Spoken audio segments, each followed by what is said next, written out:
Welcome back. You're still watching Good Morning Zimbabwe. 21 minutes past 7 is the time. Well, he is one of the country's most celebrated musicians. He has given us hit songs such as Tinodanana, Shamwari, Shaina and Karuyo, among others. As the music charts have shown, he continues to grow as songwriter and performer. Joining us in the studio to talk about his music is Alexio Kawara. Welcome you to Good Morning Zimbabwe, Alexio. Thank you very much. You're loved all over Zimbabwe. How did you manage to get people to listen to you all the time? Every time you come up with a new song, everybody's crazy for it. Well, I guess it's inborn. It's not something that you really try to do. It's something that is just within you. So I would say it's a blessing. Yeah. And for the little contingent that probably doesn't know much about Alexio Kawara, what can you tell them?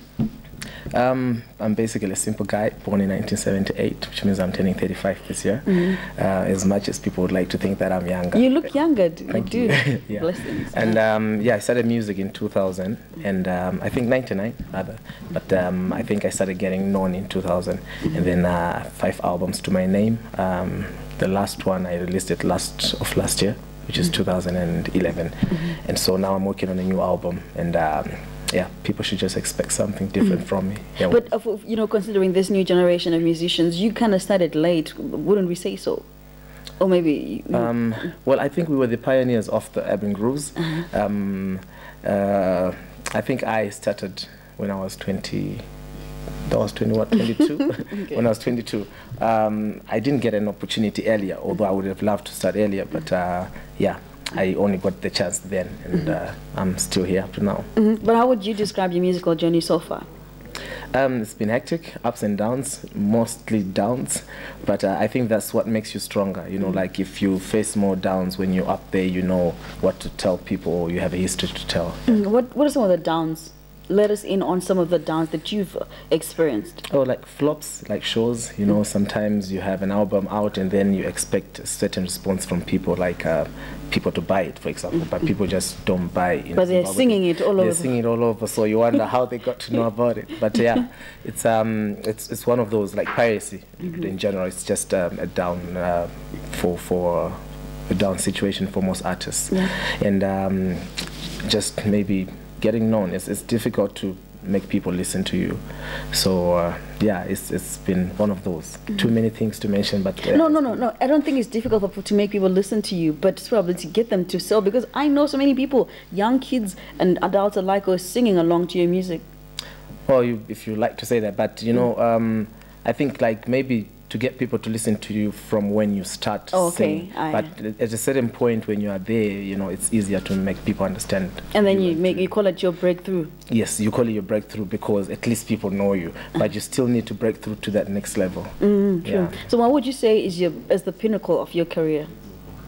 2008, Miss Tourism. That's when I performed Shaina for the first time publicly, and I was surprised that everybody was singing along, and I thought maybe from that point onwards it actually became the song of the year. Yeah. And you have collaborated with the likes of Terai Mugwadi and Goni Kambarami. How have these experiences helped you grow as a musician? Well, you always have to learn something from other people. For starters, Tererai is a very good writer. True. You know, yeah, she's a very good writer, and I learned a lot from her. Actually, I didn't give her credit because there's a line that she wrote on Shine on the bridge. Which one is it? Oh, that's a good one. That's a good line. Yeah. So yeah, and then Ngoni is a good vocalist, is a good writer too. He's got a good melody, and I think that's just important for people to grow working together, because you don't know everything. Yeah. And then with all that you have experienced in the local music industry, what is the secret of remaining afloat and relevant as a musician? I think the secret is to only say something when you have something to say. Because I find like some artists probably have pressure of releasing an album each and every time so that people can keep on listening, or they can keep on maybe maintaining their shows or their status. But I believe if you say rubbish, you know, people will start looking at you in a different light. So it's better to say something only when you have something to say. Yeah. But you do music full time? Yes, I do music full time. And how does it, okay? What does that make you feel? How does it pay as much as maybe in terms of not just materially or financially, but the fulfillment? Is it there? Yes, music is a career, you know. So I don't think there is any need for you to be doing something else if you want to become a musician. Besides, it takes a lot of concentration, a lot of creativity. You need time to actually become a good musician. So for me, I get the fulfillment that I need. I am satisfied, and I thank all the people who support me for that. And you're also a family man. How do you juggle this role, you being in the music business and you being a family man? Doesn't that give you pressure? You also meet a lot of groupies out there. How do you handle that? I take music as my career, as my job. So I have time for family, just like anybody else who has time for their family. If you're an accountant, you have time for work. And at work, you are working, you know, and at home, you're a father, you're a husband, you are at home. So I don't find that difficult at all. I think I and just. How do you handle the groupies? The groupies. Well, I just say hi and then show them the finger, you know, this one. The ring. And is that enough to, keep them away? Well, it's obviously a lot of discipline that you have to take. You have to understand that this is just a career, and in my career, people get to know me and they get to appreciate me in different ways. So I keep myself away a lot. And can we expect any new projects from you in the near future? Definitely. I am planning to release an album in July. It's planning, still working on it now.